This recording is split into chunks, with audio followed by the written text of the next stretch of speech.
Já pensou em encontrar um apartamento dos sonhos, sabe? Bem localizado em Tóquio e por um preço, nossa, ridiculamente baixo. Pois é, no Japão isso acontece, mas quase sempre tem um porém, né? Uma história por trás. Exatamente. São os jikobuken, né? Jikobuken. Literalmente, propriedades com incidente. A Jikobuken. Isso. Quer dizer, lugares onde aconteceu algo perturbador. Pode ser morte natural, acidente, assassinato, suicídio. Ou até quando acha um corpo lá, sabe? Depois de um tempo. Nossa, e esse universo meio sombrio que a gente vai explorar hoje, né? Temos aqui uns materiais que detalham bem o fenômeno, as leis no Japão. Exato. A ideia é entender o que são essas propriedades, de onde vem esse estigma todo, como a lei e o mercado lidam com isso e, bom, por que alguém escolheria morar num lugar assim, né? Certo, vamos começar então pelo básico. O termo principal é esse aí, jikobuken. Sim, é o termo guarda-chuva. Mas olha, tem outros mais específicos, tipo Shinhiteki Kashibuken. Shinhiteki Kashi. O que seria isso? É algo como propriedade com defeito psicológico, já dá uma ideia, né?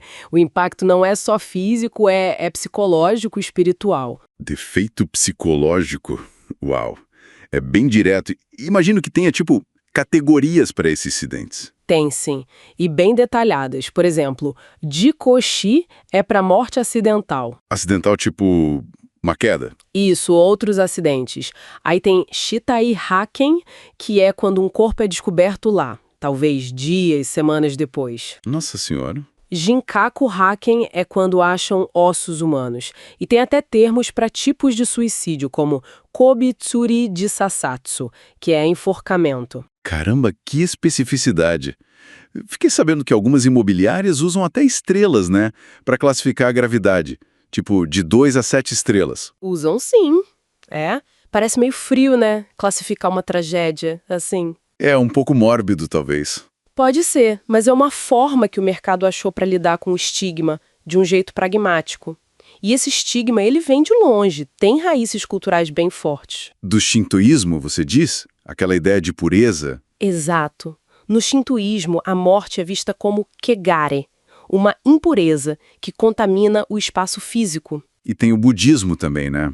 Com a questão das almas que talvez não encontrem paz depois de uma morte trágica, assim. Isso. Essas duas visões se juntam e moldam essa percepção cultural de que esses lugares ficam, digamos, maculados, com uma energia pesada. Para muitos japoneses, é uma preocupação real. Entendi. E a lei?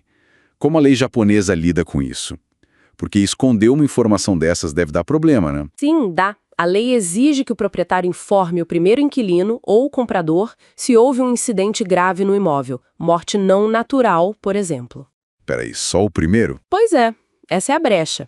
Originalmente não tinha prazo, mas umas diretrizes mais recentes falam em uns 3 anos para mortes em áreas comuns ou alugadas. Para morte dentro da unidade, o prazo não é fixo, mas a interpretação geral é que não é para sempre. Entendi. Mas aí a informação some do mapa? Não exatamente. Existem sites tipo o Oshima Land, que são bancos de dados não oficiais.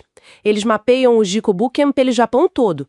Então, mesmo depois do prazo legal, a informação tá lá, para quem procurar. Ah, faz sentido. Isso explica o nicho de mercado que surgiu em volta disso, né? Com certeza. Descontos enormes, tipo 50% ou mais, principalmente se foi algo muito violento. Sim, é um atrativo forte. E surgiram até serviços de limpeza especializados, os Cleaning SOS. Ah, eu ouvi falar disso. Para lidar com cenários bem difíceis, né? Tipo, mortes solitárias que demoram para ser descobertas. Exatamente. É um trabalho pesado, não só de limpeza física, mas quase um ritual para tornar o lugar habitável de novo, física e psicologicamente. E quem acaba indo morar nesses lugares? Qual o perfil? É variado. Tem estrangeiros que talvez não se conectem tanto com essas crianças locais, né? Sim, ou gente bem pragmática mesmo, focada só no preço baixo e na localização boa. Exato. Jovens, gente menos supersticiosa ou que simplesmente não liga para o histórico se o aluguel compensar. E, claro, investidores. Compram barato, reformam e aí vendem ou alugam. As experiências devem variar muito também. Demais. Tem aquela história famosa, né? Uma professora de inglês que alugou um lugar desse sem saber. Ah, eu li sobre isso. Ela começou a ouvir coisas, sentir o clima estranho. Isso! Aí foi pesquisar e descobriu que tinha acontecido um assassinato lá. Para ela foi o limite. A descoberta bastou para ela sair correndo. Nossa, que pesado. Mostra o impacto psicológico, né? Muito. Mas, por outro lado, tem muita gente que mora nesses Dicobuken e diz que vive em paz, sem nada de estranho. Acho que depende muito da pessoa, da sensibilidade, das crenças, talvez até do que realmente aconteceu ali. Não tem regra, sabe? É. Então, esses Dikobuken são mesmo um fenômeno bem particular do Japão. Uma mistura de mercado imobiliário, crenças culturais super antigas, leis com suas brechas e a forma como a gente lida com lugares marcados pela tragédia, pelo macabro. Perfeitamente. E talvez o ponto mais interessante para a gente pensar seja justamente esse, né? O que essa forma de lidar com espaços marcados pela morte, com descontos, prazos legais, informação online, revela sobre uma sociedade. Revela sobre essa tensão entre o pragmatismo da economia e o respeito ou talvez o medo, né, do passado, do que a gente não vê. Onde que a gente traça essa linha? É algo para se pensar.